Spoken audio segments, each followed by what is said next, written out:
Alright. Hey, what the hell? Hopefully this is working. This live stream is working. I didn't want to take no damn picture. Yeah, so want to start my live stream, my review on Monday Night Raw, the WWE. Hold on, I just want to make sure that this is working, so I can go through the matches, go through the news and rumors, talk about what happened tonight on wrestling. I already did SmackDown on Friday. Now, before I can show my podcast to my YouTube friends, I just want to make sure that this is working.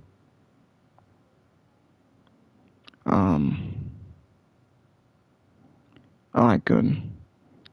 Okay, good. Well, the live stream is working. This is Jacob Cass, 2024. Going to WWE Monday Night Raw, February 9th, 2026. Thank you for watching. Thank you for all the support. Hit that like button. Leave a comment. Please subscribe to my channel. Enjoy this video. Just want to say thank you all for watching this. I'll make it like an hour and 10 minutes. Okay, so oh wait, hold on. So we got a tag team match with the Usos against the Alpha Academy for the tag team titles.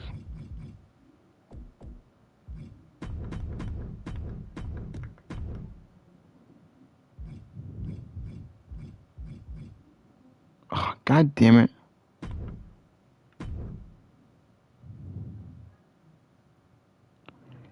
Actually, we got to change that to the Usos. I don't know why I didn't change that.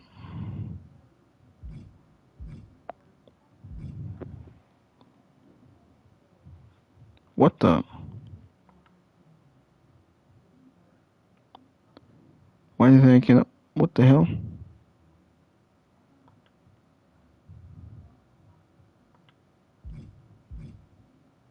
Hold on a second. And so now we got a triple threat match, apparently.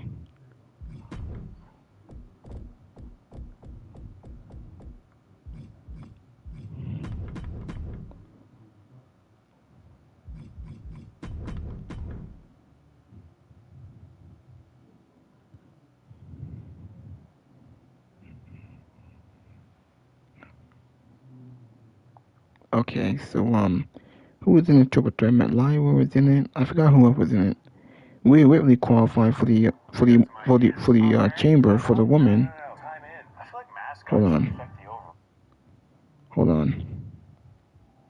Who else was in this match? Oh, it was Ivy Nile. She was in this match. Alright. I just want to make sure so I don't miss anything. So we got that match. Maxine Dupree and Natalia.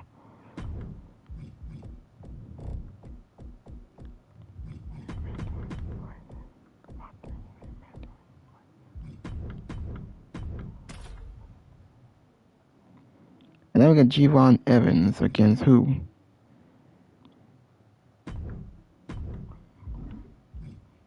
Well, clearly this had to be a tag team match.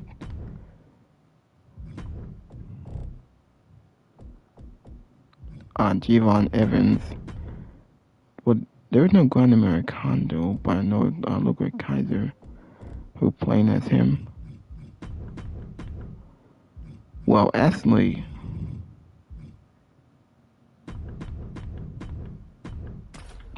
my word to that. I don't see anyone else involved here, man.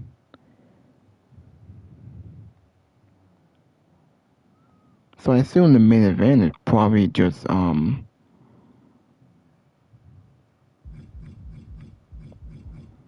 I'm pretty sure that the main event is LA Knight, Penta, and Austin Theory. I assume that that's the main event.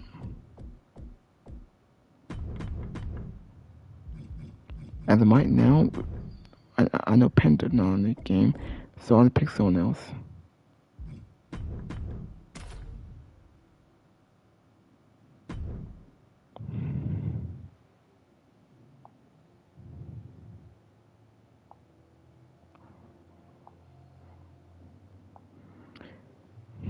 Hey, what the hell?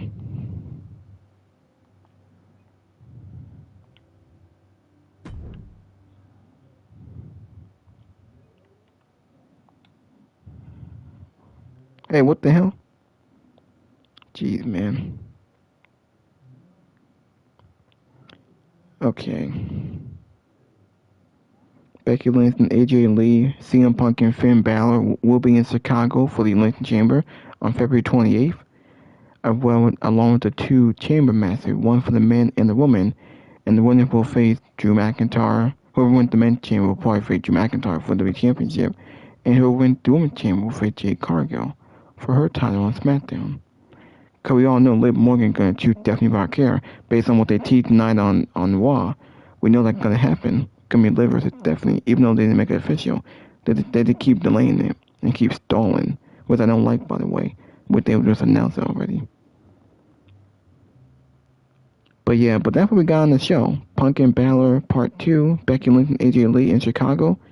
Now I know why AJ wasn't in the Rumble, because AJ going to be in her hometown and face Becky Lynch and finish this feud. Finish what they started back at WrestlePalooza and what we saw at War Games.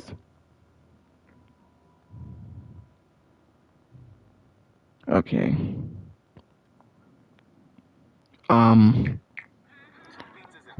Yeah. I'm gonna show y'all some of the podcasters here.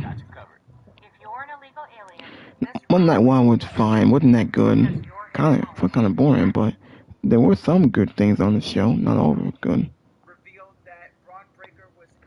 I mean, the Usos beat the Alpha Academy in a predictable match. Massey Dupree and Natty. And then we got the triple threat match there for the qualifying matches here. And is out indefinitely because of that. I feel this was a little bit of a weak explanation. In my opinion, I think that Adam Pearce should have just outright said Bron Breakker suspended again. Suspend him again until he's able to come back. Just saying he got injured in training. I get it. Breakker was hurt. They had to change plans, but it felt a little weak. Double spear to Otis and then finished him off with the 1D. So Otis ate the pin in this match. Not Tozawa. Very interesting. Both teams embraced after the match. All is good. Close to Finn Balor saying that he wants the World Heavyweight, lost the match. In a qualifying match, defend the title, but at WrestleMania. Just ain't happening. Talking about of Raw. Nothing too... Alright, let's show you all Fight Pro Wrestling. Yeah. And maybe mask versus mask versus mask versus mask. Like all the Grandes gotta. Bron Breakker injury. He on Triple H for Mania plans. The deli. Are you Randy the Ram working behind the deli counter? Cheese, lady. Who is the Mystery Man? And actually, what happened? Because the Mystery Man attacked Austin Theory, cost them the match in the main event. I assume. This person attack Theory. This person being Seth. Attack the vision is cursed. What's in the cup? You never know what's in the cup from one night to the next. It's Monday night, though. It's a little early in the week to be off the wagon. Oh, a very dull show tonight. Blurry.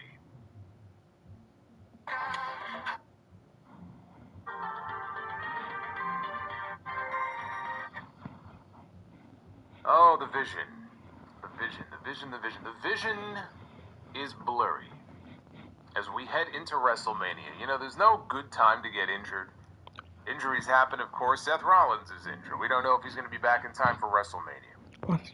As it turns out, Bron Breakker went under the knife, had surgery for a hernia, that he was already dealing with, but I guess last week it was made worse when he overturned the announce desk when he was in a fit of rage coming out of the Royal Rumble. And apparently that just exacerbated the injury, and it was serious enough that he had to go ahead and have surgery for it. So Bron Breakker is questionable for WrestleMania. Apparently WWE sources believe that they're very optimistic that he'll be back in time, but there's no guarantee. And so the vision is, this vision is cursed. That's what the vision is. The vision is cursed. So with Bron Breakker out, we will see what direction they take his story and should he make it back in time for Mania. But as with last week, CM Punk was part of the best segment of the entire show. Last week it was with Roman Reigns, who of course I was not expecting to see this week. Roman, we're not going to see him again until after the Elimination Chamber. Roman is not part of the Elimination Chamber. His WrestleMania main event is solidified, and so there is really no reason for him to be on the show since they are building for this next PLE. We did find out today that he will apparently be on 5 of the 9 Raw shows heading into WrestleMania, which I have to say is more than I was expecting. This is how low the bar has been set. But, hey, it can be worse, right? He could be making 2 or 3 appearances. But he was not there tonight. CM Punk was, though. This was for a segment that involved him and Finn Balor, who will be challenging for the World Heavyweight Championship in Chicago on the 28th. We kind of surmised that from the last couple of weeks, but it was made official tonight. Don't tell that to the fans in Cleveland who misunderstood and thought they were getting the match on the show tonight. And they were not very happy about that. I wouldn't be either. So that match is official. And, you know, I was just thinking about this. It's early yet on the road to Mania, right? Mania is mid-April. Mid to late April. So there's still time. But, man, so far, if you take CM Punk out of the equation, what would this build to WrestleMania look like so far? Holy shit. Not very good. Thankfully, we have Punk on the show. You know who else was on the show tonight? Mrs. Punk. AJ Lee was back. And she also is confirmed for a match in Chicago at the Elimination Chamber where she will be challenging Becky Lynch for the Women's Intercontinental title. They made that official. That will be her first singles match in a ring since a match on Raw with Nikki Bella in 2015. So it's been quite some time since we've seen her. We've seen her in a tag match last year. We saw her as part of War Games. But this will be her first singles match. We also had 2 more names officially qualify for the Elimination Chamber matches. One on the men's side, one on the women's side. LA Knight is going to the Elimination Chamber. Yeah! Finally, he gets a big win. Overdue for one. This was his first match, actually, outside of the Rumble. What was it? Probably a couple months at this point. Almost 2 months.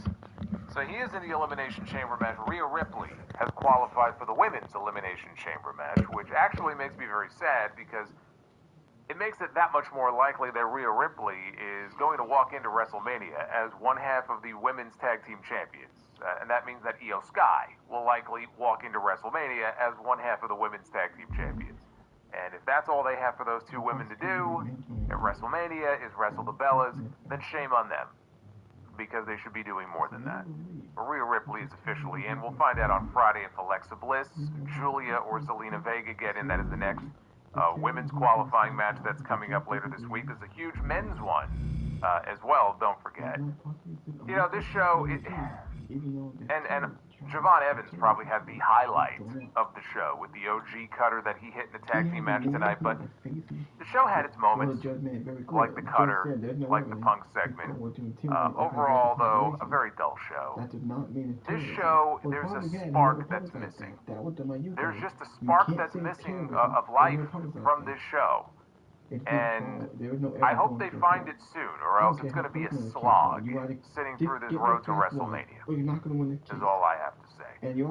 This is your Raw on Netflix review. It is another Monday night. Is it great to be alive on a Monday night on YouTube or what? Come on now. It is Monday night. It is February 9th, 2026. I am the Solid Monster. Thank you guys for hanging out with me yet again, as you always do. Hit that subscribe button and hit that like button as well. Super Chats are open, and I will be reading your messages as they come in. I know we already got a couple of big ones, so I want to shout Death Sight out here early. Thank you, brother. And I also want to give a shout out to XO in the chat. We're all thinking about you, brother. I know you've had a very tough day, but hopefully we'll take your mind off it here for the next 90 minutes or so, 2 hours, whatever it may be. And also, we have to spin the wheel because we will find out what the likes goal is. Hit that like button anyway, but we'll find out right now what the likes goal is. If we are going to do Be the Booker later, that is how we start things out here. We will take this here for a spin. See where it goes. If you look at the Parkland shooter, got life in prison. People will shout how you kill 350. That should be doable. That's less than what the goal usually is. 350 likes is the minimum goal here for Be the Booker, so you guys know what to do. Get to it. You know, I realized we had another Obafemi video package tonight, and still have no sense of exactly where he's going to land. Again, the belief is that he'll end up on Monday Night Raw, but they're playing it like the general manager. They both want to retain his services, so we still don't know yet. But I realized that we still have not heard anything from or about Royce Keys since the Royal Rumble. We'll see if they mention anything on NXT tomorrow night or SmackDown on Friday, but ever since the Rumble, it's just been silence on Royce Keys and where he's going to end up. Get into the air. Oh, by the way, there is a brand new super chat as well. It's the announcement is pinned in the chat, but you could also find it in the description down below. So there is a brand new one. They came on the air tonight. They were in Cleveland. Someone once said Cleveland rocks. Cleveland I have not been to. I've been to Chicago, which is where CM Punk is from. I've been to a lot of places. Cleveland is not one of those places that I've been to. I know they have the Rock and Roll Hall of Fame. What else do they have? What else would I do or visit in Cleveland if I ever went to Cleveland? You guys let me know. Just in case I ever end up. And maybe Hogg will run a show in Cleveland one day. But CM Punk came on the air with a shot, Punk came on the air. I don't even know what I'm saying anymore. He came on the air with a shot of tequila. He's fucking straight edge. What am I talking about? Anyway, he was walking in the back, and guess who he bumped into? AJ Lee. Just like that. We haven't seen AJ in what feels like months, and there she is. Magically appears backstage, and she's walking with her husband. Then it was to ringside, where Michael Cole informed us that Bron Breakker was injured last week in training. They said that he doesn't even know what the nature of the injury is, but he underwent surgery and he is going to be out indefinitely. So that is what they informed us at the beginning of the show. Again, I don't believe the training story is accurate, but the injury is very real, unfortunately. And then it was the Women's Intercontinental Champion Becky Lynch, who was out to the ring to tell us that there is only so much disrespect that one woman can take. Duff's Vids, you might be onto something. He says maybe Solo has tequila off camera. Maybe it's in this cup. I never do tell you what's in the cup. You never know what's in the cup from one night to the next. It's Monday night, though. It's a little early in the week to be off the wagon. But, you know, it's always, hey, it's happy hour somewhere in the world at all times. You never know. But Becky Lynch is in the ring, and she's like a crazy woman here. Cannot take all the disrespect. When she sees that AJ Lee has come back, it just drives her nuts, because she saw AJ walking in the back, and it just drives her nuts. So, of course, this brought out AJ Lee, who came skipping out to the ring. Becky wanted to know what she was doing here on her show. AJ said that she's not here for Becky, she's here to support her girl Maxine, who's got a match against Natty later in the show. And then she was going to maybe hang out in catering for a while, maybe. Becky said that, look, I get your whole shtick. You come back, you're all cute. This is a very dangerous interview. She doesn't find her very cute. She's like a little chihuahua who keeps barking, keeping her awake at night. And she's a... But I saw somebody in the chat before mentioned Jessica Carr. And I had a similar thought where they had this story going with Becky that was very hyper-focused on referee Jessica Carr.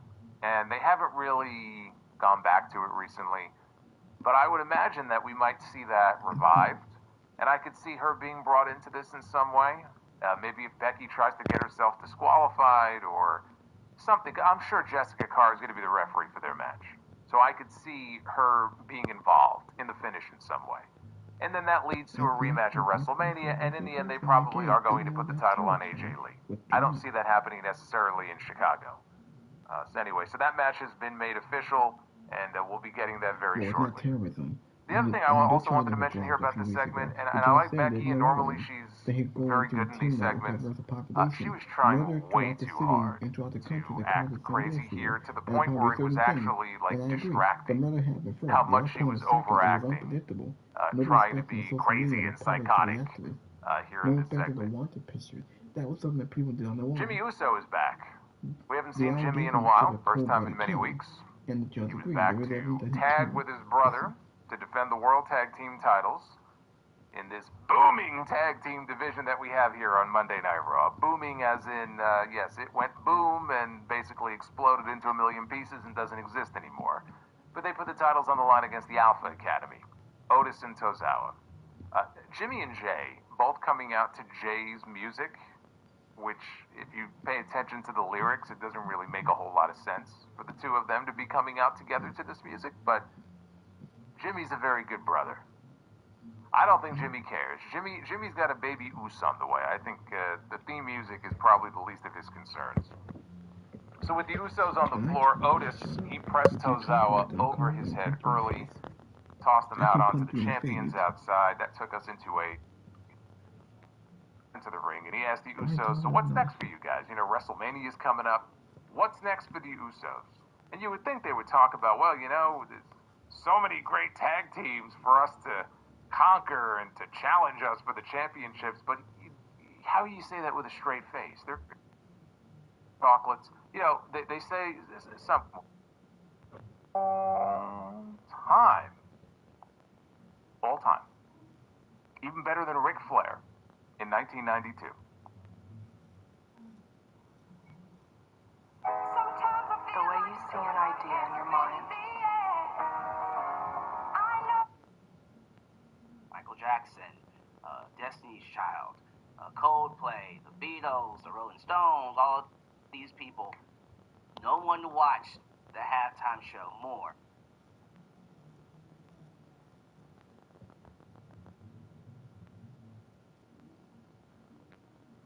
McDonough's gonna be back. You and JD could go for, not me. McDonough.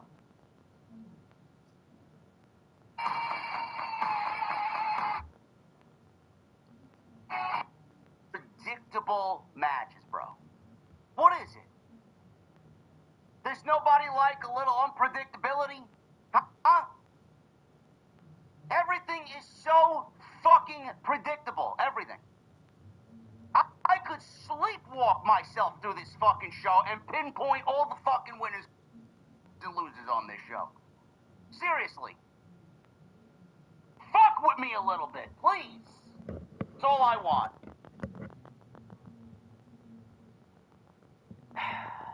If you guys are finding yourself bored, and we're only a week in, if you guys are finding yourself bored of this WrestleMania season so far, which is just a couple of weeks, you're not alone.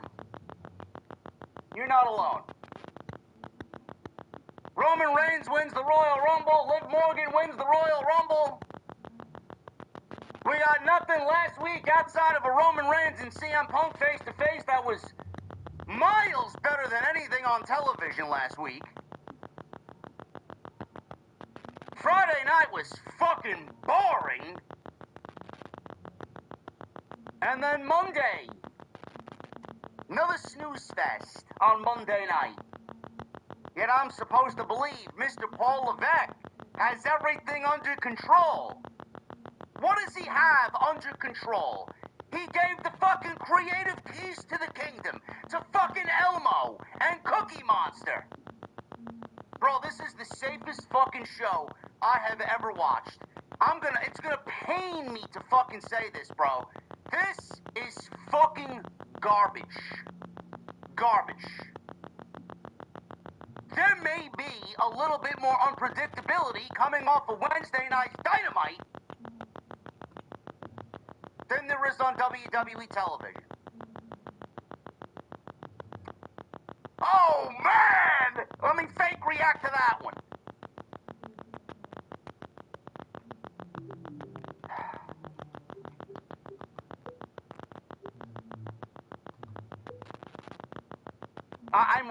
I'm really trying to pinpoint what happened tonight. What exactly happened, chat? Anything? Anything of interest? Anything of note? What happened tonight?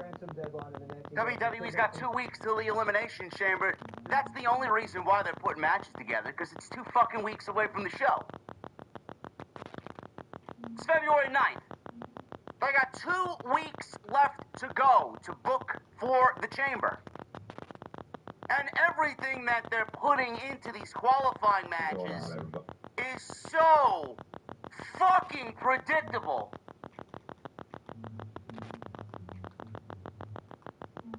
We got 2 qualifying matches tonight. One with the women. Ivy Nile, Rhea Ripley, and Lyra Valkyria. Triple threat match, Elimination Chamber qualifier. Man, oh man, who's gonna win that one, chat? Oh man, I don't know. I don't know, man. My money's on Ivy Denial. Who the fuck is gonna win it? This company, both companies actually, both WWE and AEW are allergic to beating stars. How do you want me to stay engaged if you give me a fucking match that I already know the outcome to before we even ring the fucking bell? At least the men. At least the men's.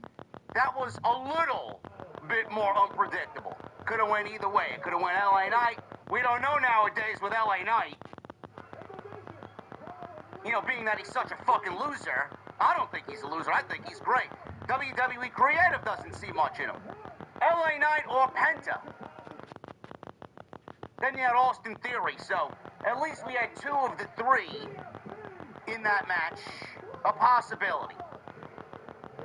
LA Knight goes on to advance. He joins Randy Orton. And Rhea Ripley is in the Women's Chamber as well. And that's basically all she wrote for the Chamber qualifiers tonight. Next week we got more predictable Chamber qualifiers, man. We'll go over what they are. Gunther's in one. I want to see how they finagle themselves into that situation. Why is Gunther in the Elimination Chamber? You do realize that if he's in the chamber, he needs to take a pinfall, right? Unless someone's going to magically show up in the chamber and fuck his chances up. How is he going to get out of that one? We'll figure that one out, I guess, over the course of the next 2 weeks. That's it for the chamber qualifiers. Next week we got Asuka, Bayley, and boring Natalya in the chamber qualifiers. Gee, man, that's so exciting. So exciting. Bayley ain't going to advance, and neither is boring Natalya. There you go, Asuka. Have fun in the chamber with Rhea Ripley. Elsewhere on this show tonight, CM Punk and Finn Balor is official for the Elimination Chamber. Balor wrestled Punk on his home turf, and now Punk is going to wrestle Balor on his turf in Chicago. I don't know what WWE's got planned. I don't know what tricks they got up their sleeve, but hopefully we get a little bit more progression in the Judgment Day story, because Dominic didn't really think Finn should be concentrating so hard on the WWE Championship. citing that his time may have passed, his window may have closed. You know, McDonough's gonna be back. You and JD could go for, not me, McDonough. You and JD could go for the tag team championships. He's gonna be back pretty soon. Balor found that to be quite offensive. So we went out there and interrupted CM Punk's promo. Punk then came out there and was angry because Balor interrupted his promo time with Michael Cole. And we got this angry, very volatile CM Punk who wanted to fight Finn Balor in Chicago, but Adam Pearce didn't want to make the match for some reason. He eventually made the match after about a 5-minute stare down, and the match is now made official for Chicago for the World Heavyweight Championship. The weird narrative about CM Punk putting the Roman Reigns WrestleMania main event in jeopardy because he wants to defend the World Heavyweight Championship before WrestleMania seems a little bizarre. I don't know why that's a narrative. Unless you're trying to tell me something and foreshadow something that none of us want to see, and that is CM Punk getting injured. You're gonna welcome bad karma if you put that out there into the universe. Because now all I look at is, what are they trying to tell me? Do not jinx CM Punk going into WrestleMania and main eventing night 2. Don't. You will not like the results. That's made official. That was an entertaining segment. I thought Punk handled himself, again, like a masterclass on the promo. There's nobody better than Punk. He just does everything he needs to do, and I think he's having a spectacular year so far. I wish I could say the same about his wife. I don't know what the fuck that was with AJ Lee, who finally decided to show back up to work tonight, and Becky Lynch. Bro, it was... How long was the segment, chat? Well, how long do you say the segment was? Maybe 6 minutes? Bro, this felt like 30 minutes. Bro, why does it take AJ Lee so long to get a point across? Does she think by accentuating her words the way that she does, that she's making a good promo? Why don't you speak to me like a human being? She sounded fucking awful. And so did Becky Lynch. I don't know what the fuck that was. I don't know what the plan was. But I'd love to know how anybody is supposed to care about this when she decides to take the last 6 fucking months away. And now you're gonna build a match that we haven't seen since September. Give me a fucking break.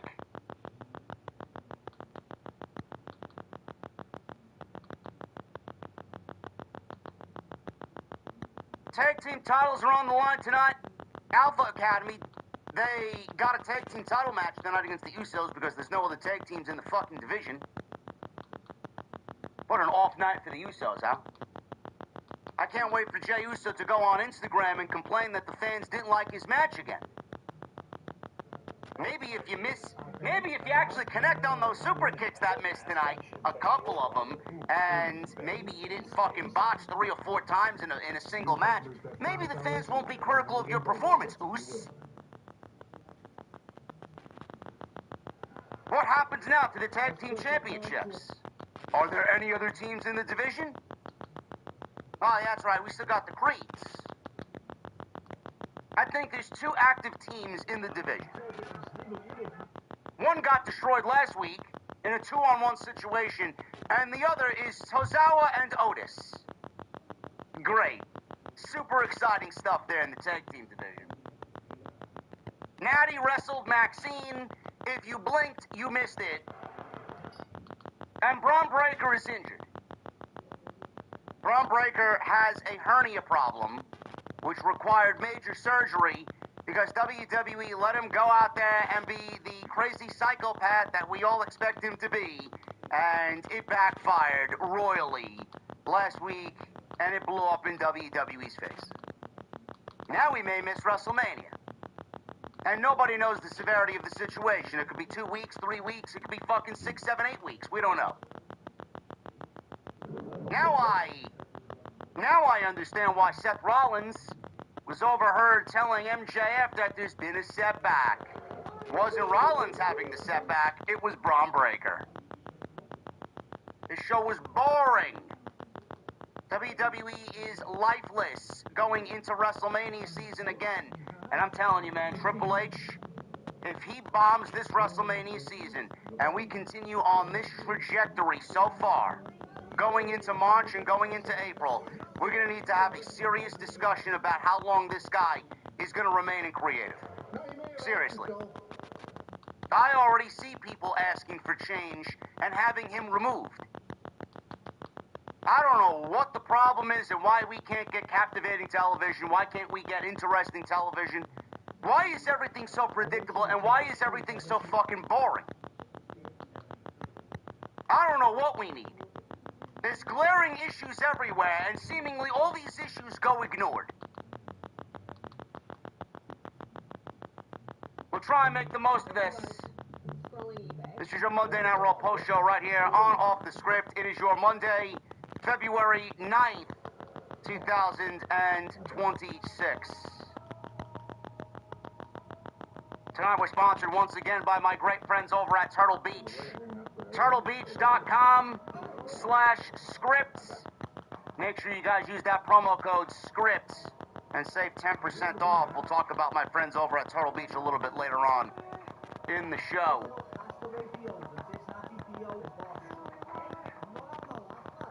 Follow me on social media at JD from NY206, Twitter, Instagram, TikTok, and Cameo. Hit that subscribe button down below. Turn on the bell for all notifications. Last week's content was great. Tonight we're starting off, But we got a great week of content coming up. And like I said, man, February title against Maxine at Madison Square Garden. AJ suggested a title shot. Becky said no. Fans then started the yes chant. AJ said if the answer is no, she'll just go back to Chicago. Becky said while wincing, fine. She said she has no idea what she's in for, and said she has no idea what she's in for in Chicago. Welcome to the big time. She threw the mic down, and that was the end of the segment. So, I'm not sure I'm following along here. Like, we all expected AJ and Becky at WrestleMania. Which, we still may end up getting that at WrestleMania. I'm not saying that it's not going to happen because there really is no other match for Becky besides AJ Lee at WrestleMania. Maybe Becky cheats to win. Maybe they kind of give us some sort of development, some sort of progression, some sort of story, and we get AJ Lee getting that WrestleMania moment after 10 years and winning the Intercontinental Championship from Becky Lynch. Taking the title off of Becky Lynch now after she just beat Maxine a couple of weeks ago would be ridiculous. To put it on AJ Lee now instead of doing it at WrestleMania. What has AJ Lee done to even earn a championship match? Too many people watch the product and let something like this go and immediately sweep it under the rug without giving any valid criticism to what they just watched. Why is AJ Lee, who has been away from the product since Survivor Series, why is AJ Lee getting a championship match against Becky Lynch? Becky Lynch is not stupid. She's not. She just willingly gave a championship match to someone that doesn't deserve one. The viewer watching at home knows that AJ Lee has not done anything at all to even be in a championship match, period. Never mind with Becky Lynch. The only reason why WWE is doing this is because they want that cheap Chicago pop. Not only are they going to get it with AJ Lee, they got it with CM Punk. Maybe if you book some captivating fucking stories, we wouldn't need the hometown pop for both AJ Lee and CM Punk to make that crowd seem invested. So we got a handicap This segment was fucking terrible. So we got a. Normally, I have praised Becky Lynch for her work. She's been fantastic. This is the best run of her career. Character-wise, I think she's on a really, really, really great run. AJ Lee, I don't know what she was thinking here. She's got this tendency to... I don't even know how to put it. The way she speaks, the way she accentuates, the way she conversates with someone else.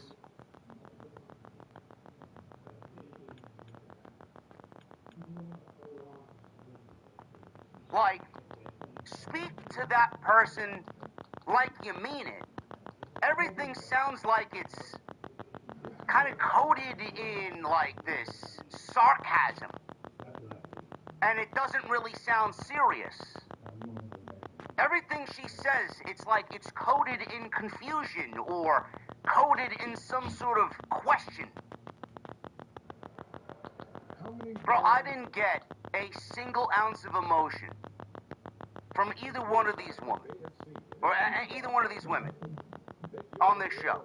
Like, I watched two women say words, and there was legitimately nothing behind either woman and what they said.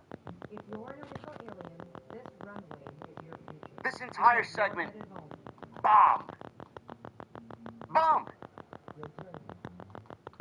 Who said? Adrian in the chat. She drags everything. Absolutely. Absolutely.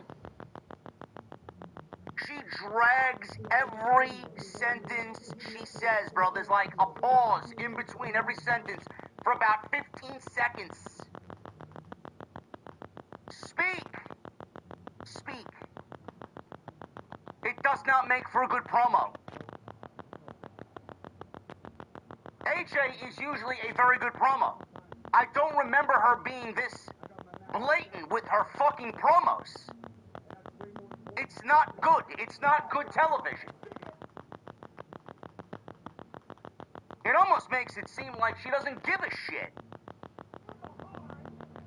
And if you get a sense that someone doesn't give a shit, then you yourself are not going to give a shit about what they do or what they say. So once again, good old Sesame Street Levesque, with no rhyme or reason why this match is happening, because AJ's made 2 fucking appearances on WWE television since she came back on a major pay-per-view, won at WrestlePalooza and then won at War Games and then took the fucking rest of the year off, finally decided to show back up to work tonight on a random whim with no fucking advertisement behind it.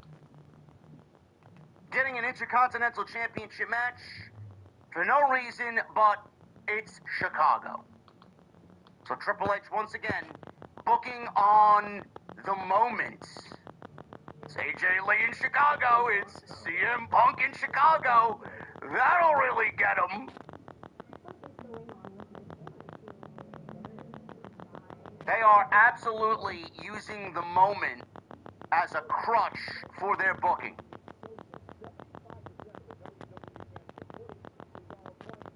Bronson Reed, Paul Heyman, Logan Paul, they were backstage. Usos, they made their entrance. And we start the show off with the Usos versus Otis and Akira Tozawa. This is for the WWE World Tag Team Championships. Otis and Tozawa won a fatal 4-way to get here. So that's what they did. This was not good. This was not good. Otis and Tozawa were okay. The Usos were not. Otis and Tozawa were all over Jimmy and Jay early on. Otis press slammed Tozawa over the top and onto both Usos. We go into a commercial break. Usos took control. Tozawa knocked Jay off the apron.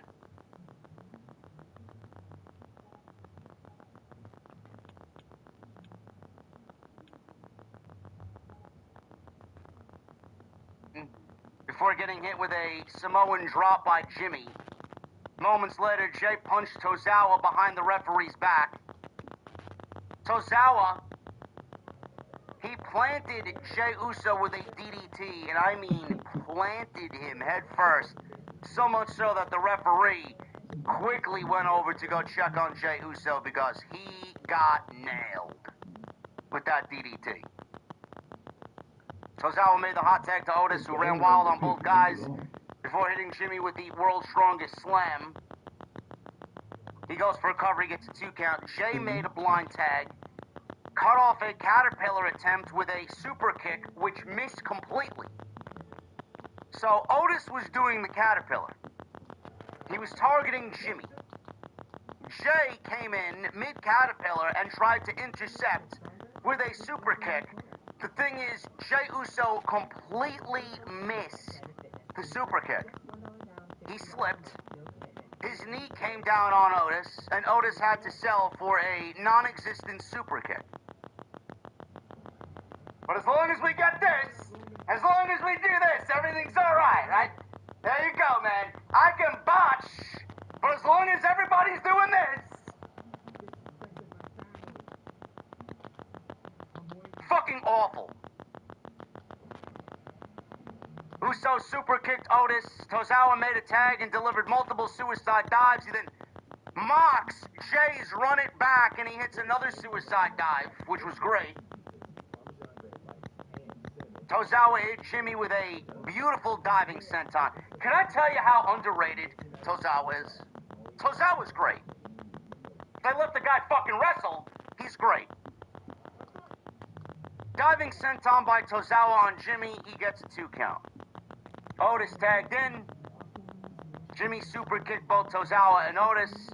Usos gave Otis a double spear. Then they followed with the 1D on Otis. Jay pinned Otis 1, 2, 3. So they defeated one of the 3 tag teams in the division. Last week, the other tag team in the division, the War Raiders, got devoured by Obafemi.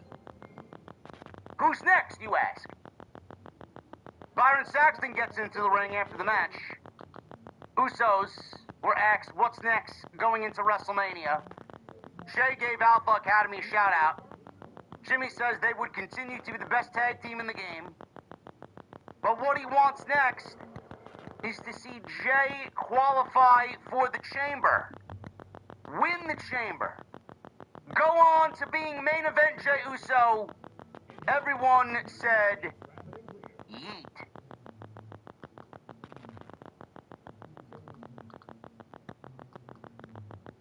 Who wants to see Jey Uso in the Elimination Chamber? I don't. Did anybody ask for that? No. Because I know we certainly did.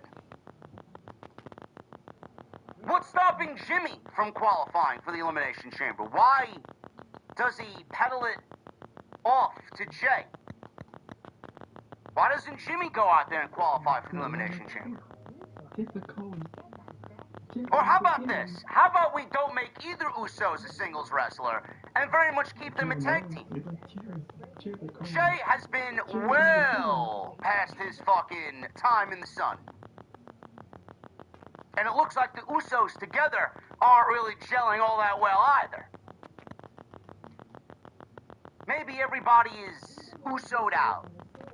Maybe everybody is tired from yeeting.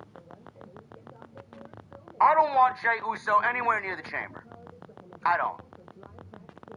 Why do we need to put him in there? That's a spot taken away from somebody that could absolutely use it more so than Jey Uso. He's the tag team champion. Why do you need him to go wrestle in a singles capacity to take a spot away from somebody else? Shouldn't you be worried about giving the Usos the best competition in the fucking world ahead of WrestleMania instead of a fucking division that, on my best day, I couldn't tell you who the fucking tag team division was? Concentrate on fixing that, which is fucking terrible. Instead of putting this clown in the Elimination Chamber. No good will come out of that.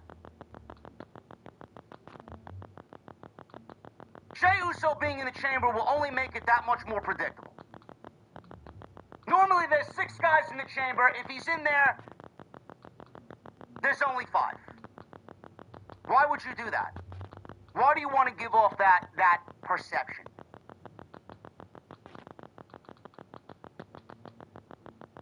Usos win. Where they go into WrestleMania as the tag team champions, I don't know. If they ain't giving me Usos versus Lucha Brothers, or Usos versus the Hardys, or something completely out of the box, completely out of left field, nobody cares. I don't see how anybody could bring themselves to fucking care. What a dead division.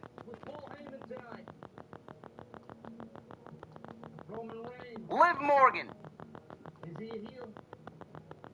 She walked out with Dominic Mysterio, who is still the Intercontinental Champion. I don't think that Dominic Mysterio is cleared yet, but WWE is hoping that he will be back imminently. Which they did announce that he has an Elimination Chamber qualifier next week. He'll be in there with Gunther and Siobhan Evans. That should be a good match. Predictable, but at least it would be entertaining with Siobhan Evans in the mix. Morgan was about to speak here. Dominic cut her off. He presented her with flowers and chocolates ahead of Valentine's Day, and he congratulated her on winning the Rumble. Liv Morgan was very happy. She thanked him and said his gift would come later. Wink, wink. Morgan announced we were in the presence of the greatest Intercontinental Champion and the greatest Royal Rumble winner of all time. She said she put Stephanie Vaquer and Jade Cargill on notice. They were afraid of her because they knew they would lose at WrestleMania if she chose to face them. Dominic was about to speak. He got scared when Pyro suddenly went off. Very similar to what Kane's entrance was with the fire pyro on the stage. Stephanie Vaquer made her way out with her awful fucking music. Awful. I don't know, Chad. I don't know. You know, there was a lot. There was a lot of criticism online, a lot of backlash online in regards to WWE changing Stephanie Vaquer's theme music, which apparently she went to management and begged them not to change her music. Like her old theme music, the one that she had previously, wasn't even all that great. It was very basic, very simplistic, but at least it had some tone to it. Like, you knew it was hers. Like, you knew when Stephanie came out that she was coming out. Because her theme music had identity to it. Bro, whatever they gave her, I mean, it is fucking god-awful. I had some guy tell me, oh, it's not that bad. Oh, it's bad. It is very, very bad. I don't know why they decided to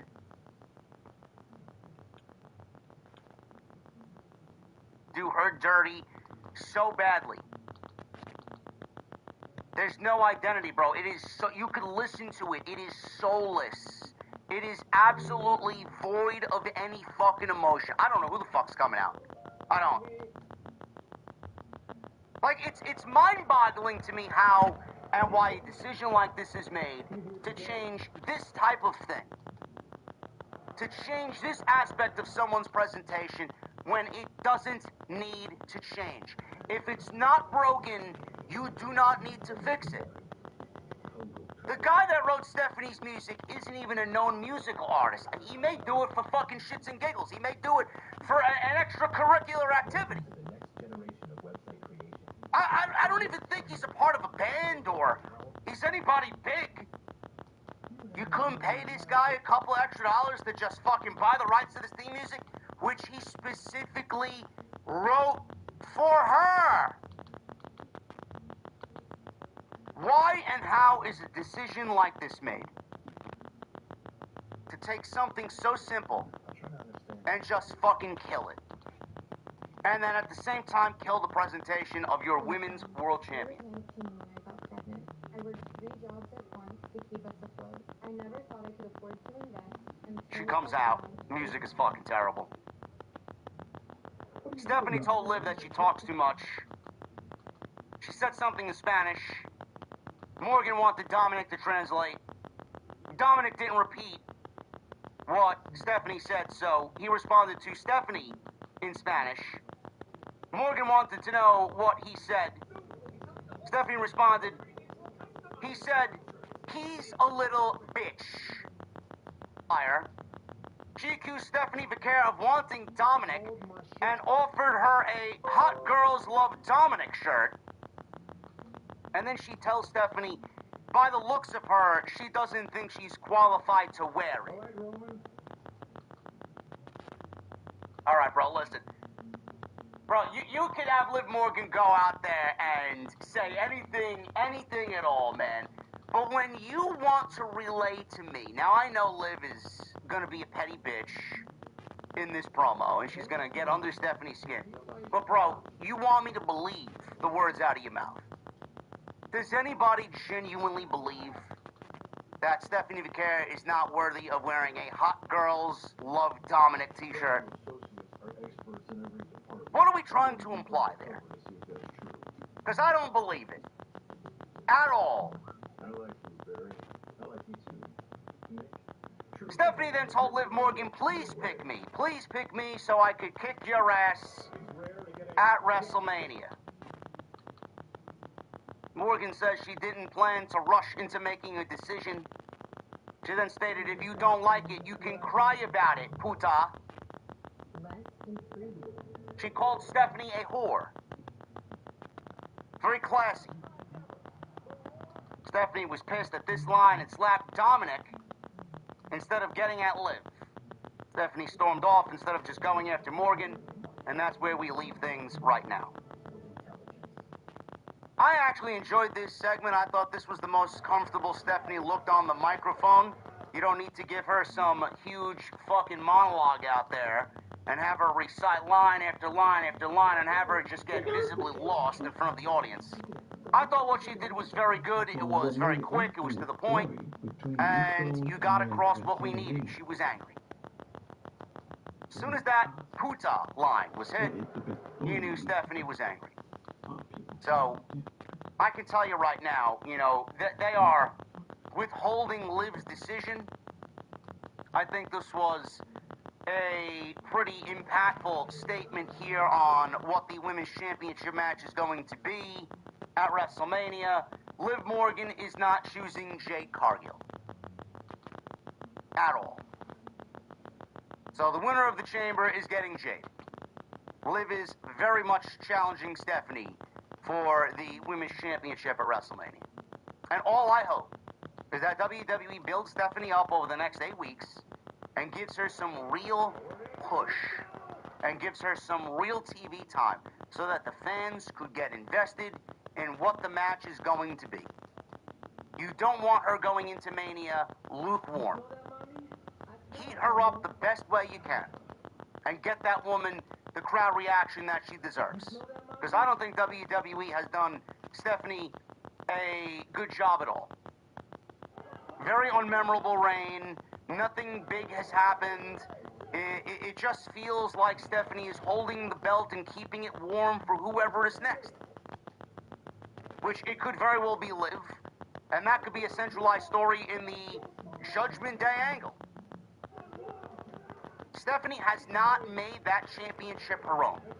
And WWE has not done Stephanie any favors because they haven't put anything into Stephanie's reign at all. So how are you going to expect Stephanie to make the championship when WWE hasn't given Stephanie the creative to actually make the championship? Ever since she won the vacated championship, it just feels like she's keeping it warm for whoever's next. Triple threat match. This one was an Elimination Chamber qualifying match. Rhea Ripley, who is one half of the Women's Tag Team Champions, against Ivy Nile and Lyra Valkyria. This one went 9 minutes. This one was also very sloppy. And this one was very predictable. Picking up after the commercial break here, Ivy Nile was upside down in the corner while Lyra climbed over to set up Ripley for a superplex. However, Ivy managed to bring them both down with a double suplex. Ripley is going at it with Ivy Nile. Hits a low drop kick. Ripley and Lyra traded counters until Ripley got her in the electric chair drop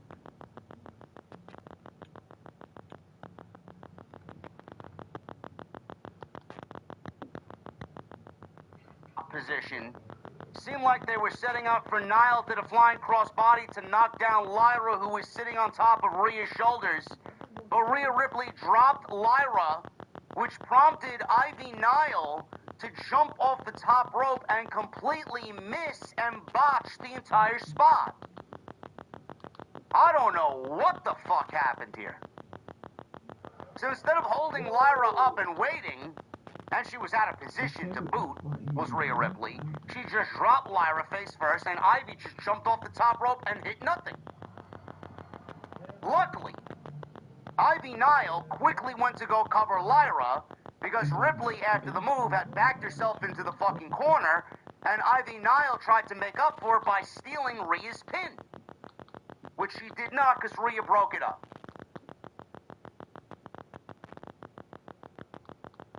Nile gave Ripley a snap German suplex. Ripley almost landed badly on Lyra.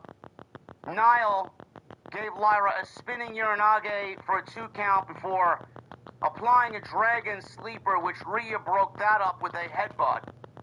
Ripley went for Riptide. Nile countered with a backstabber.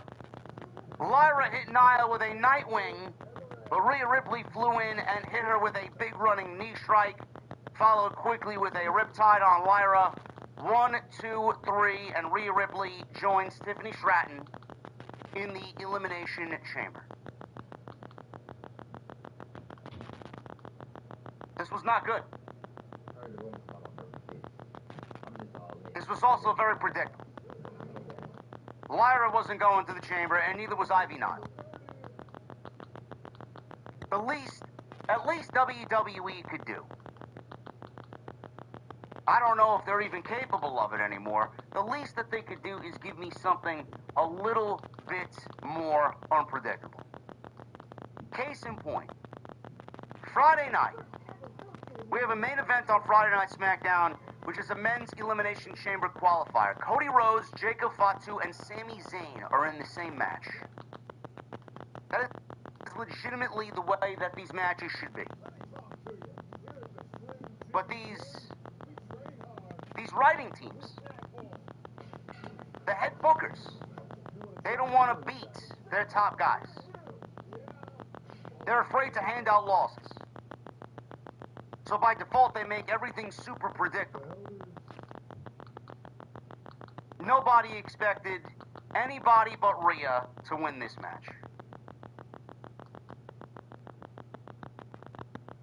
Morgan checked on Dominic backstage. He was still selling, getting slapped.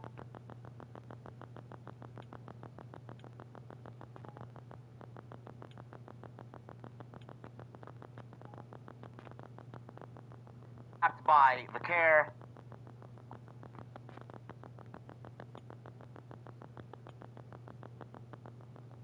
Morgan tried to console him by saying he had a chamber qualifying match next week.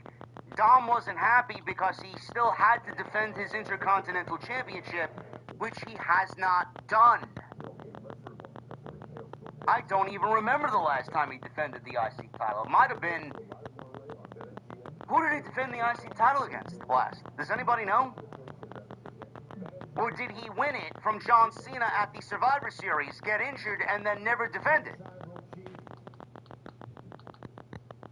It's fucking crazy how we got an Intercontinental Championship around Dominic's waist, and it's absolutely fucking irrelevant. Get the belt off of him.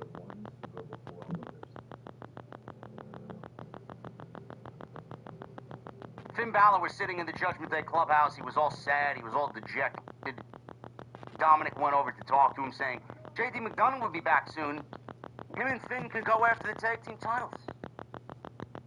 Balor says, I'm not done with Punk, and I want the world championship. Dominic said, well, listen, Finn, your window might be closing with Punk facing Reigns at WrestleMania. Balor told him, you know what, Dom? I'm tired of being an afterthought. I thought we were supposed to be a family. Could be something, could be nothing. I still think that this will be the WrestleMania match for the Intercontinental Championship. Chat saying he beat it, he won it from Cena. He beat Cena and then got injured. Yeah, we're gonna need a title defense very, very soon. Michael Cole was in the ring. He was ready to interview CM Punk, but Finn Balor slid into the ring and grabbed the microphone. He reminded everybody that he left Punk lying in the middle of the ring like a wounded dog 2 weeks ago. Punk was hurt. Balor knew it because he was the one who hurt him. Balor says he wouldn't let Reigns take advantage of his skill. It wouldn't be the first time Reigns took advantage of Finn Balor. Last time Reigns took advantage is when the top rope snapped on Balor while he had Reigns beat in the middle of the ring for the title. Oh, I remember that. I remember that very well. Everybody fucking hated it. Balor was tired of being an afterthought and tired of being pushed around. He wanted Punk, and he wanted the World Heavyweight Championship match at the Elimination Chamber. Punk beat him on his turf, so Balor says he would beat Punk on his. Adam Pearce walked out with security, yelling, no, no, no, no. Pearce says they already had this conversation. Balor had his shot. It was too late to get another.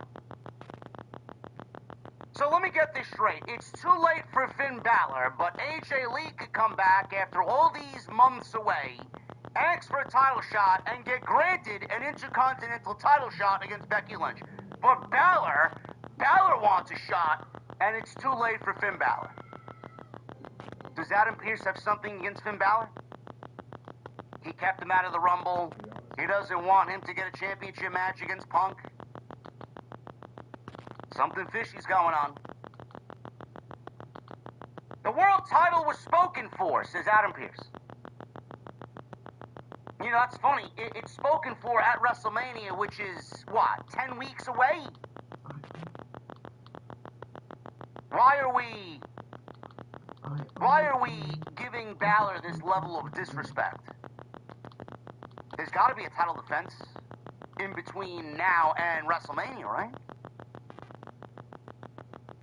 Pearce says he's known Balor for a long time and didn't want this to get ugly. Oh, don't worry, Adam. The show is already ugly. He asked Balor to leave the ring or else security would get involved. Punk entered and chased Balor out of the ring. Security got between them as Balor stood on the announce desk. Punk is in the ring now. He said Balor wasn't an afterthought. He was his first thought. And he deserved an ass beating. Punk invited him into the ring for a fight. He says he wasn't fighting for nothing. He wanted Punk to put the title on the line. Punk accepted and wanted the match right now. Pearce declined the match because he didn't want to risk the WrestleMania main event. Punk demanded he make the match because, as the champion, I deserve to have a say, he says. If not, he would chase Balor around the arena all night until he gets his match. Pearce then reluctantly made the match official for the Elimination Chamber. The crowd cheered, but then they booed when Adam Pearce says it would take place at the Elimination Chamber and not tonight in Cleveland, Ohio. So, Punk says he wasn't jeopardizing anything. He was building something. He was chasing greatness. He was being the fighting champion the people deserve to see every Monday night. He said these things because Michael Cole asked him why he would jeopardize one of the greatest main events in the history of WrestleMania against that Finn Balor.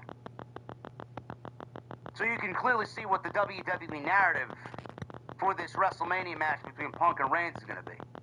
It hasn't even taken place yet, and they're already calling it one of the greatest main events in the history of WrestleMania. Bro, you got 41 years. 41 years of WrestleMania to live up to. Why would you put that daunting task on the shoulders of Punk and Reigns? Now, granted, last year's main event was fucking fantastic between Rollins, Punk, and Reigns. Will they be able to top what they did last year? It will be easy to top what Cena and Cody did, being that that match was one of the worst WrestleMania matches of all time. But you can see where WWE is going with their narrative. The greatness he was chasing was a story that he told 10 years ago, when he was champion for over 400 days. He tried to be just 1% better every day. He would fight anybody, anywhere, to prove that he was what he said he was, the best in the world. He wasn't jeopardizing anything. He was brave enough to know there was no reward without risk. He was humble enough to know it could end at any time, but he was also confident enough to know that shit ain't gonna happen. Punk didn't believe Reigns when he said he hated him. Punk was building something, and Reigns hated that he couldn't stop it. WrestleMania would only end one way, with his hand getting raised. They said, I'll see you tomorrow. CM Punk was great here. CM Punk is always great on the microphone. 9 out of 10 times, he hits a home run. But you can clearly see that they need something for Punk to do between now and WrestleMania. And this is basically a in-between, let's keep him busy type of match. CM Punk is not losing the World Championship to Finn Balor. The story here is Finn Balor losing, and the Judgment Day becoming even more upset and disappointed with Finn Balor. I don't know what the story is going to be going in and coming out as it pertains to the Judgment Day, but I hope at least we get a tease or some sort of direction for Finn Balor and Dominic Mysterio for the Intercontinental Championship at WrestleMania. Because that's exactly where we should be going, and that should be the match. Balor with the IC title. I think Balor out of the Judgment Day, giving him a babyface run, is the best way to go. He's been a non-factor in the Judgment Day ever since JD McDonough got hurt. And I think this loss to Punk at the Elimination Chamber in Chicago should be the catalyst to kick things off there. And I hope WWE is primed and ready to tell that story, because we need some sort of direction for the Judgment Day. Liv Morgan hasn't given us an answer about where we're going with her going into WrestleMania. Dominic just got back after being away for 2 months, and Balor's done largely nothing. I'm tired of waiting. I hope WWE is tired of waiting as well, and we get something happening in Chicago.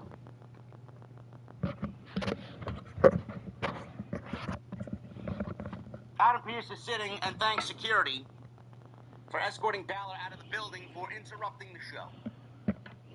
He was confronted by Paul Heyman. And he's with the rest of the division, obviously no Bron Breakker. Heyman said Pearce pushed Breakker to the point that he went home and deadlifted weights until 5 a.m. and he popped a hernia. Yes, let's blame Adam Pearce for Bron Breakker's early morning rise in the gym. Logical storytelling there, Levesque. It was a career-ending injury for anyone but Bron Breakker. Heyman put the blame squarely on Adam Pearce. Adam Pearce then got up, he got in Heyman's face. He knew Breaker was the future. And nobody besides the Vision wanted Breaker back faster than him. At least he admits it. He won the Vision. You guys have a Elimination Chamber qualifier with Austin Theory representing your group. Nobody gets involved in the qualifying match. And that is a threat. Logan Paul wondered what Adam Pearce was going to do about it if they did get involved. Logan says that he was the biggest star to come out of Cleveland, and Pearce would do nothing. Bronson Reed backed Logan off, and then he tells Logan Paul, "Don't worry about him. He's my problem now."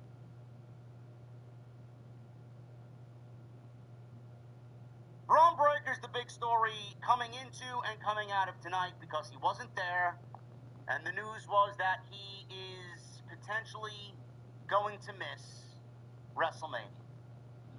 Bron Breaker's been sidelined with an injury following a physical segment last week on Monday Night Raw.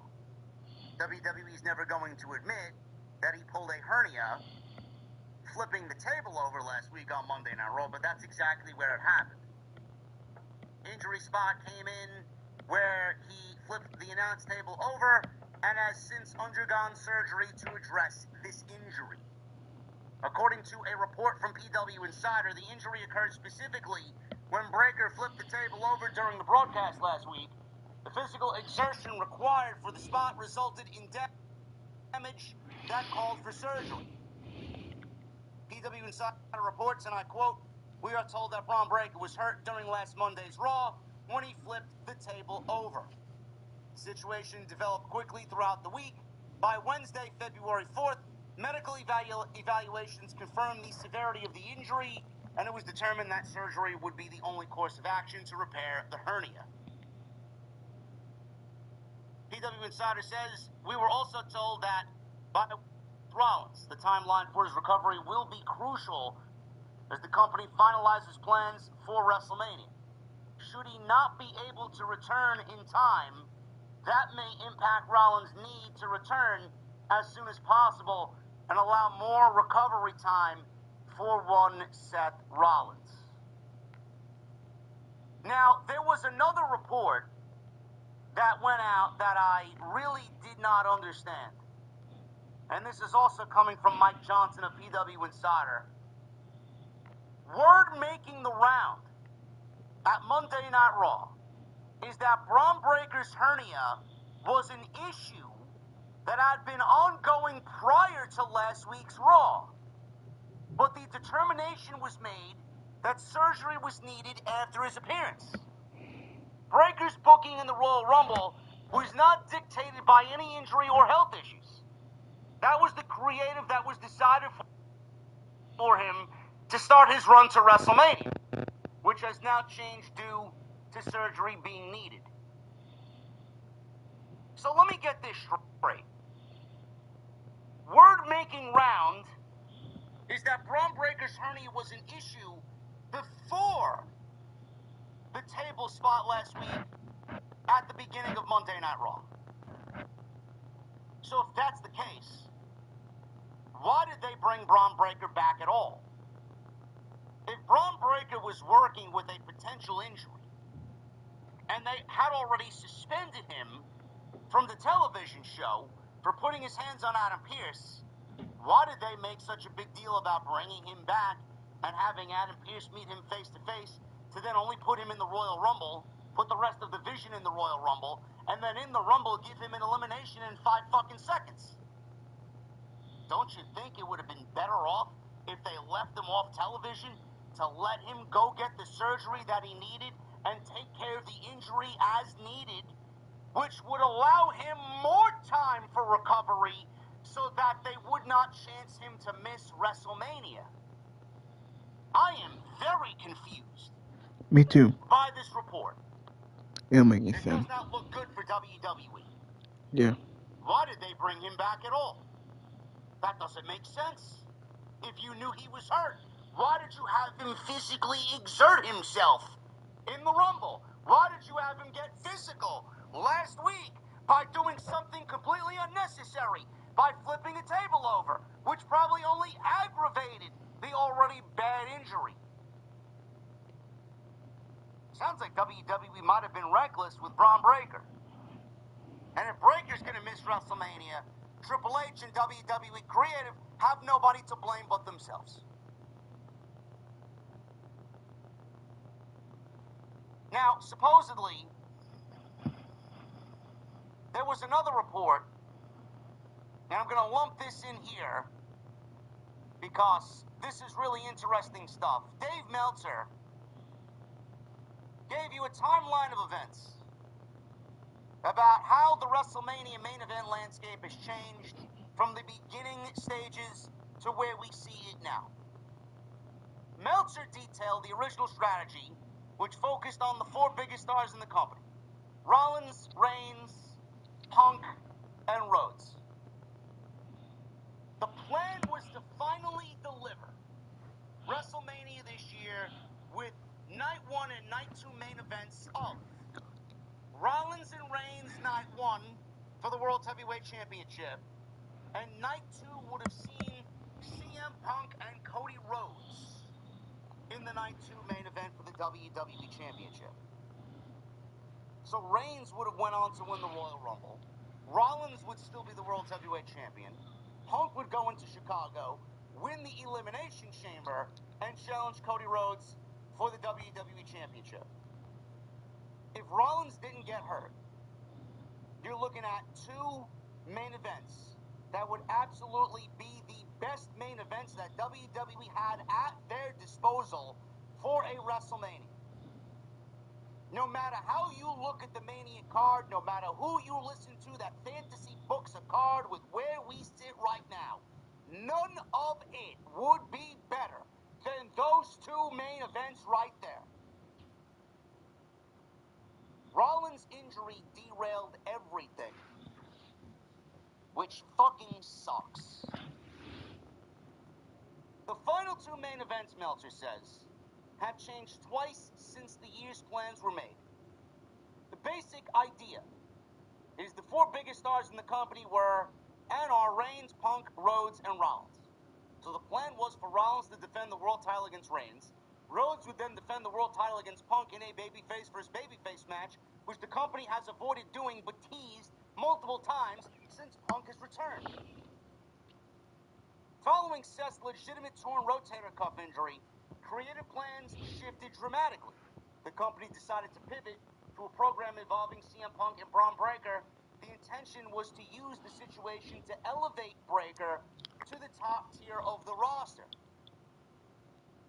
The injury to Rollins caused changes as they went with Punk as champion, with the idea of a three-step program with Bron Breakker getting a title match on the Raw Netflix anniversary show and losing, coming back and winning the Rumble, and then facing and beating Punk for the title at Mania, to basically anoint Breakker as the top full-time star and eventually build to another match that has been avoided, a Breakker versus Reigns singles match, which probably would have resulted in Breakker and Reigns taking place at SummerSlam, because we all know Reigns goes on vacation after Mania until at least SummerSlam. The plan involving Breakker was ultimately discarded due to input from Drew McIntyre and Cody Rhodes. McIntyre reportedly advocated for a title change in their Three Stages of Hell match to avoid another loss to Cody Rhodes, which I'm glad they listened, because there was no way he should have lost that match. He would have been destroyed creatively. A sentiment that Rhodes ultimately agreed with. Triple H eventually sided with the talent in this decision, feeling that a Rhodes vs. Reigns rematch felt too predictable. That felt predictable, and he was worried about fan fatigue, but is going to give us a Cody Rhodes vs. Drew McIntyre something at WrestleMania, and then that is not supposed to give us fan fatigue? Bro, we've seen that how many times since WrestlePalooza? Meltzer goes on and says, enter McIntyre, who pushed the idea that since he lost multiple times already to Rhodes, that it would be better for him to win the title in the already announced 3 Stages of Hell match. Paul Levesque said to be the Wednesday before the Friday of 3 Stages of Hell, SmackDown, agreed with Rhodes and McIntyre. His feeling is that the direction felt predictable, that Rhodes vs. Reigns had already headlined 2 WrestleMania shows. He didn't want to do a third in 4 years. As a result of these shifts, the confirmed main event for WrestleMania 42 is now Roman Reigns vs. CM Punk, set after Reigns won the Royal Rumble on January 31st in Riyadh. The other likely main event is Drew McIntyre versus Cody Rhodes for the WWE Championship. Where Jacob Fatu fits into that at all, that remains to be seen. Rhodes more than likely will win the Elimination Chamber in Chicago. Reigns, Rhodes, and Punk are viewed right now as the 3 biggest stars, so essentially McIntyre was getting Breaker's spot in the title picture. When the decision was made, they had to scrap Breaker winning the Rumble, and the choices were either Rhodes or Reigns. Rollins' injury derailed the best creative that they had at their disposal. Seriously. You know, you could go back to that November 1st, Saturday night's main event, and we still, you know, if they did not decide to give CM Punk the World Championship and instead put it on LA Knight, which would have been a move that I think a lot of people would have been in favor of. They could have had Bron Breakker walk into WrestleMania as the WWE Champion. And they could have had him wrestle Roman Reigns at WrestleMania. And then Punk could have still went on to win the Elimination Chamber, and we still could have got Cody and Punk, if that's what they wanted to do. But they were so fixated on this Cody Rhodes and Drew McIntyre thing that they opted to take the WWE title off of Cody Rhodes going into Mania. You know, it was boring enough that they had Cody versus Roman penciled in for WrestleMania. I don't think anything would be more boring than Cody going into Mania again as the champion. So they took the belt off of Cody, took that chance, put it on McIntyre, and mixed with the Rollins injury, again, the plans got derailed. Because now, not Cody, but McIntyre's walking into Mania as champion, so that eliminated the whole Punk aspect. And now you got Punk as the world champion, and the only match that even felt big coming off of Monday Night Raw was Roman Reigns. Because Bron Breakker, A, I don't think he would have been ready, and B, by happenstance, he got hurt. And Rollins was hurt. There was nobody else. They were left with nobody else but Roman Reigns. So they took the belt off of Cody, put it on McIntyre, but at the same time on Monday night they were looking at a very depleted main event scene, and the biggest match that they had at their disposal was Punk versus Reigns one-on-one. And Cody versus Drew McIntyre more than likely is not going to be the match. Jacob Fatu is absolutely going to be added. For all we know, Randy Orton could also be added. It could be a triple threat with Randy Orton. It could be a fatal 4-way with Randy Orton and Jacob Fatu. So I don't know. I don't know. But if WWE had absolutely injury-free, no injuries to worry about, we were looking at Rollins and Reigns and a vision still led by Seth Rollins, then the Breaker thing probably would have happened not in October, but at WrestleMania, and then Punk would have went on to win the Chamber and maybe beat Cody Rhodes for the WWE Championship at WrestleMania. Imagine what the timeline would be if Seth Rollins didn't opt to do a fucking coast-to-coast in Australia against Cody Rhodes. Just imagine. So Bron Breakker is potentially, we don't know the status. He's potentially missing WrestleMania, but people have been telling me all day the severity of the hernia could result in him being out 2-3 weeks. It could result in maybe him being out 7 or 8 weeks. We could be looking at Breakker coming back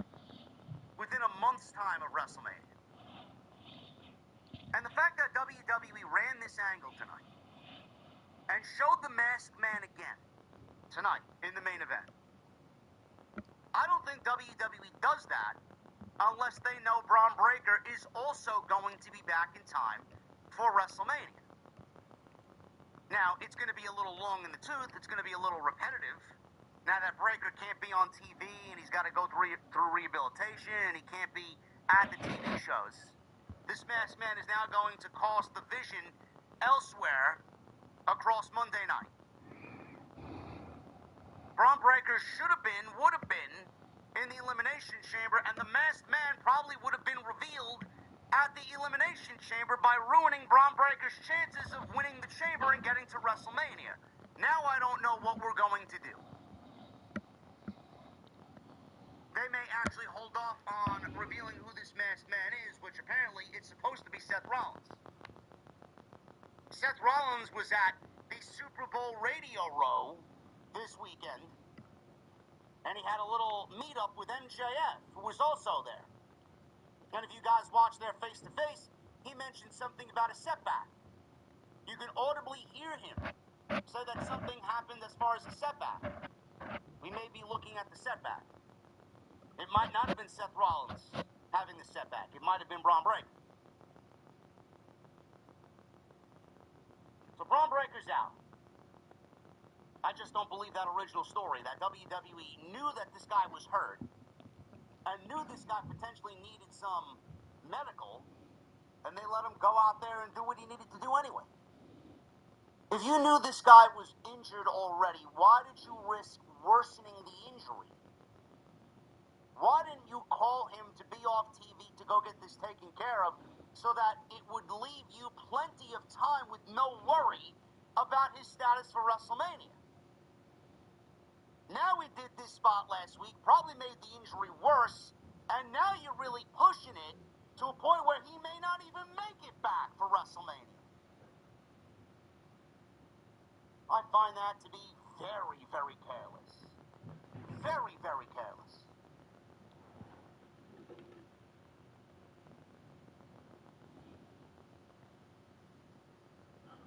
Well, I'm about to end the video. Until next time, hit that like button, leave a comment. Please subscribe to my channel. I'll be back with more. Thank you for watching. Until next time.